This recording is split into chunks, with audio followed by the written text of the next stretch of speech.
You were first coming in contact with these computers, inventing them, and before that working on the HP 9100. You know, we talk about writing programs. Mm-hmm. What sort of programs? What do people actually do with these things? See, what we did with them, well, I'll give you a simple example. When we were designing our Blue Box, we wrote a lot of custom programs to help us design it. You know, and to do a lot of the dog work for us in terms of calculating master frequencies with subdivisors to get other frequencies and things like that. We used the computer quite a bit to calculate, you know, how much error we would get in the frequencies and how much could be tolerated. So we used them in our work, but much more importantly, it had nothing to do with using them for anything practical. It had to do with using them to be a mirror of your thought process, to actually learn how to think. In other words, I think the greatest value of learning how to, I think everybody in this country should learn how to program a computer, should learn a computer language, because it teaches you how to think. It's like going to law school. I don't think anybody should be a lawyer, but I think going to law school would actually be useful because it teaches you how to think in a certain way, in the same way that computer programming teaches you in a slightly different way how to think. And so I view computer science as a liberal art. It should be something that everybody takes a year in their life. One of the courses they take is, you know, learning how to program. Yeah, but I learned APL, which, you know, obviously is part of the reason why I'm going through life sideways. Well, was it you look back and consider it an enriching experience that taught you to think in a different way, or not? No, not that particularly. Okay. Not other languages, perhaps more so. Yeah. But I started with APL. Uh-huh. I mean, obviously, the Apple II was a terrific success. Yeah. Just incredibly so. And the company grew like Topsy, and eventually went public, and you guys got really rich. What's it like to get rich? It's very interesting. I was worth about over $1 million when I was 23, and over $10 million when I was 24, and over $100 million when I was 25. And it wasn't that important because I never did it for the money. I think money is a wonderful thing because it enables you to do things. It enables you to invest in ideas that don't have a short-term payback and things like that. But especially at that point in my life, it was not the most important thing. The most important thing was the company, the people, the products we were making, what we were going to enable people to do with these products. So I didn't think about it a great deal. You know, I never sold any stock, and just really believed that the company would do very well over the long term. Central to the development of the personal computer was the pioneering work being done at Xerox's Palo Alto Research Center, which Steve first visited in 1979. I had 3 or 4 people who kept bugging me that I ought to get my rear over to Xerox PARC and see what they were doing. And so I finally did. I went over there, and they were very kind, and they showed me what they were working on. And they showed me really 3 things. But I was so blinded by the first one that I didn't even really see the other 2. One of the things they showed me was object-oriented programming. They showed me that, but I didn't even see that. The other one they showed me was really a networked computer system. They had over 100 Alto computers, all networked, using email, et cetera, et cetera. I didn't even see that. I was so blinded by the first thing they showed me, which was the graphical user interface.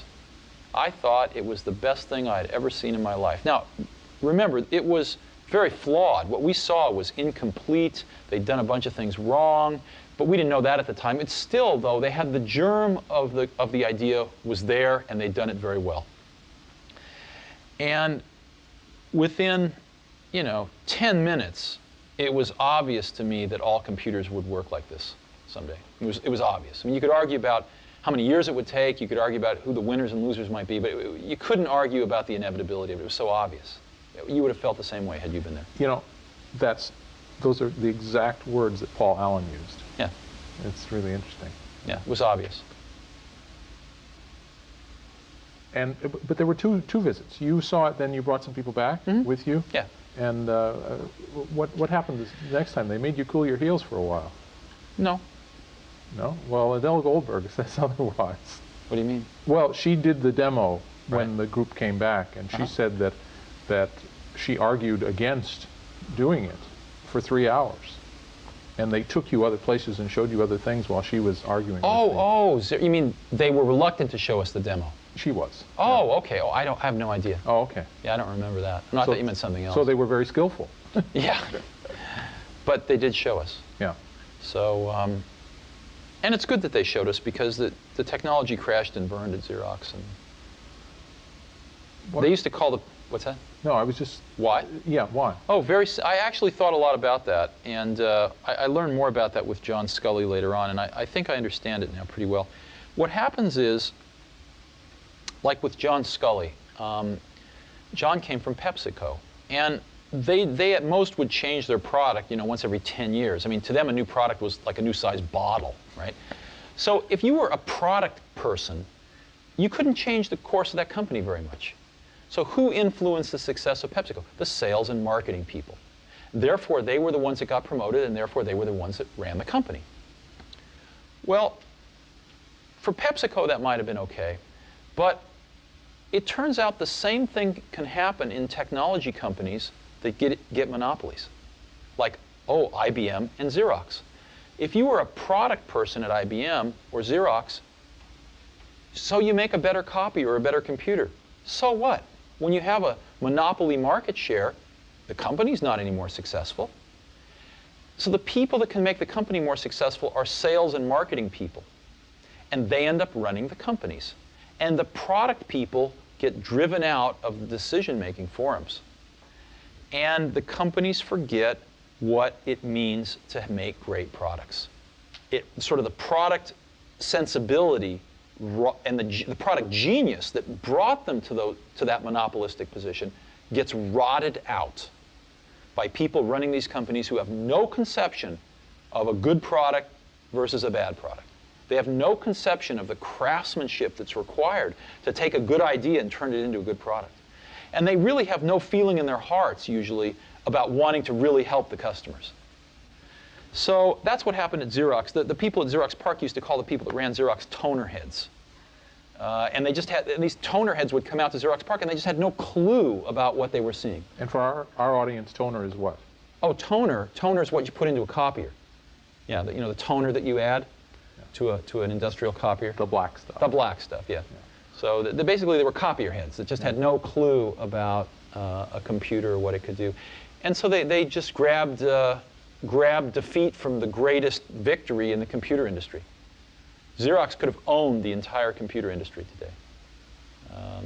Could have been, a company 10 times its size. Could have been IBM. Could have been the IBM of the 90s. Could have been the Microsoft of the 90s. So, but anyway, that's all ancient history. It doesn't really matter anymore. Sure. You mentioned IBM. When IBM entered the market, was that a daunting thing for you at Apple? Oh, sure. I mean, here was Apple, a $1 billion company, and here was IBM at that time, probably about a 30-some-odd billion-dollar company entering the market. Sure it was. It was very scary. We made a very big mistake, though. IBM's first product was terrible. It was really bad. And we made a mistake of not realizing that a lot of other people had a very strong vested interest in helping IBM make it better. So if it had just been up to IBM, they would have crashed and burned. But IBM did have, I think, a genius in their approach, which was to have a lot of other people have a vested interest in their success. And that's what saved them in the end. So you came back from visiting Xerox PARC with a vision. Mm-hmm. And how did you implement the vision? Well, I got our best people together and started to get them working on this. The problem was that we'd hired a bunch of people from Hewlett-Packard. And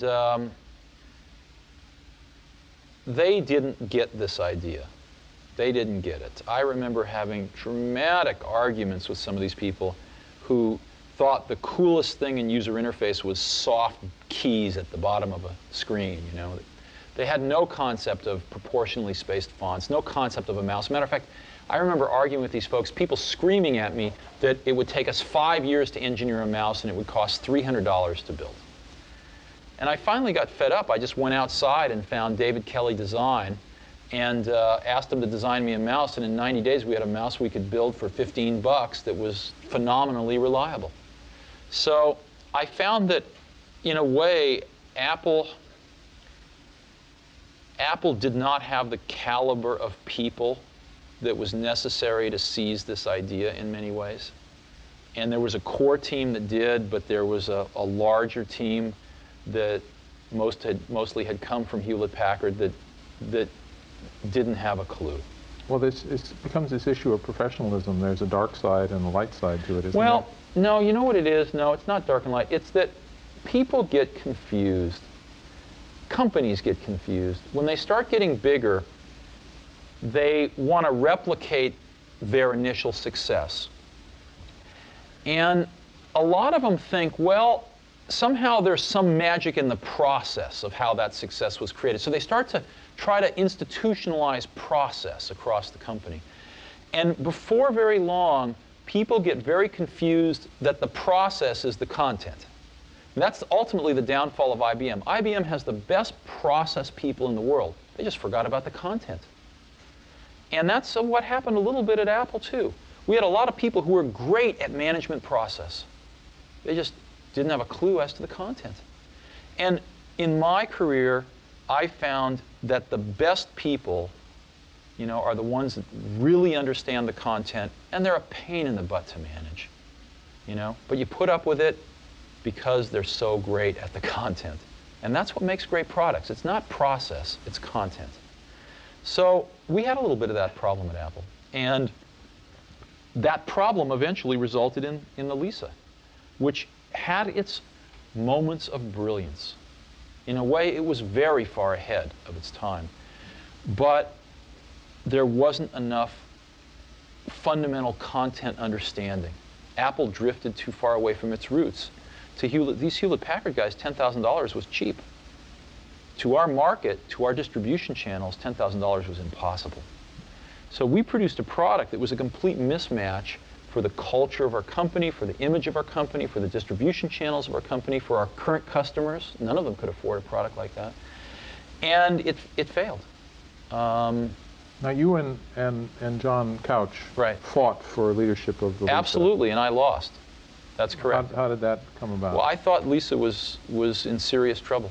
I thought Lisa was going off in this very bad direction, as I've just described. And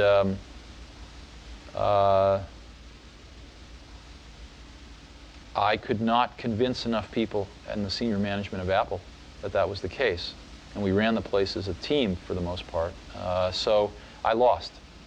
And at that point in time, I brooded for a few months. But it was not very long after that it really occurred to me that if we didn't do something here, the Apple II was running out of gas. And we needed to do something with this technology fast, or else Apple might cease to exist as the company that it was. And so I formed a small team to do the Macintosh. And we were on a mission from God, to save Apple. No one else thought so, but it turned out we were right. And as we evolved the Mac, it became very clear that this was also a way of reinventing Apple. We reinvented everything. We reinvented manufacturing. I visited probably 80 automated factories in Japan, and we built the world's first automated computer factory in the world in California here. So we adopted the 68,000 microprocessor that Lisa had. We negotiated a price that was a fifth of what Lisa was going to pay for it because we were going to use it in much higher volume. And we really started to design this product that could be sold for $1,000 called the Macintosh. And we didn't make it. We could have sold it at $2,000, although we came out at $2,500. And we spent 4 years of our life doing that. We built the product. We built the automated factory, the machine to build the machine. We built a completely new distribution system. We built a completely different marketing approach. And I think it worked pretty well. Now, you motivated this team. I mean, you had to guide them. We had to build the team. Yeah, we build a team, motivate it, guide them, deal with them. You know, we've interviewed just lots and lots of people from the Macintosh team. Good. And you know, what it keeps coming down to is your passion, your vision, and you know, how do you order your priorities in there? What's important to you in the development of a product?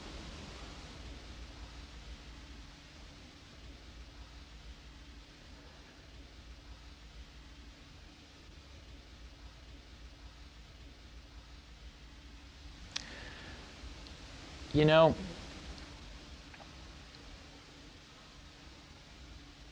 one of the things that really hurt Apple was after I left, John Sculley got a very serious disease. And that disease, I've seen other people get it too. It's the disease of thinking that a really great idea is 90% of the work. And that if you just tell all these other people, you know, here's this great idea, then of course they can go off and make it happen. And the problem with that is that there's just a tremendous amount of craftsmanship in between a great idea and a great product. And as you evolve that great idea, it changes and grows. It never comes out like it starts, because you learn a lot more as you get into the subtleties of it. And you also find there's tremendous trade-offs that you have to make. I mean, you know, there are just certain things you can't make electrons do. There are certain things you can't make plastic do or glass do.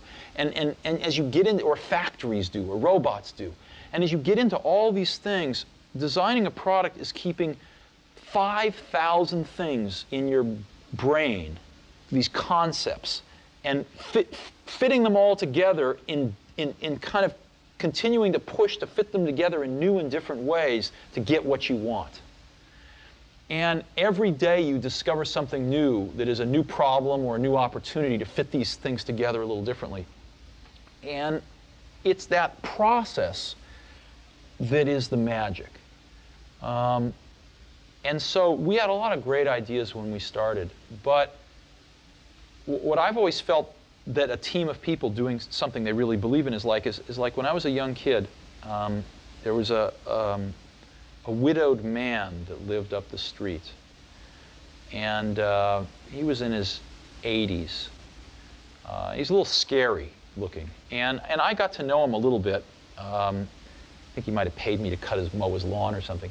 And one day he said, "Come on into my garage, I want to show you something." And he pulled out this dusty old rock tumbler. And it was a motor and a coffee can and a little, you know, band between them. And he said, "Come on with me." We went out to the back and we got just some rocks, some regular old ugly rocks. And we put them in the can with a little bit of liquid and a little bit of grit powder. And we closed the can up and he turned this motor on. He said, "Come back tomorrow." And his can was making a racket as the stones went around. And I came back the next day and we opened the can. And we took out these amazingly beautiful polished rocks. The same common stones that had gone in through rubbing against each other like this, creating a little bit of friction, creating a little bit of noise, had come out these beautiful polished rocks.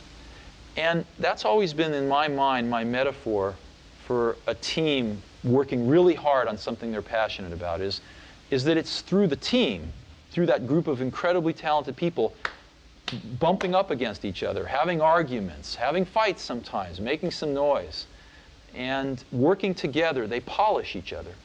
And they polish the ideas, and what comes out are these really beautiful stones. Yeah. So it's hard to explain, and it's certainly not the result of one person.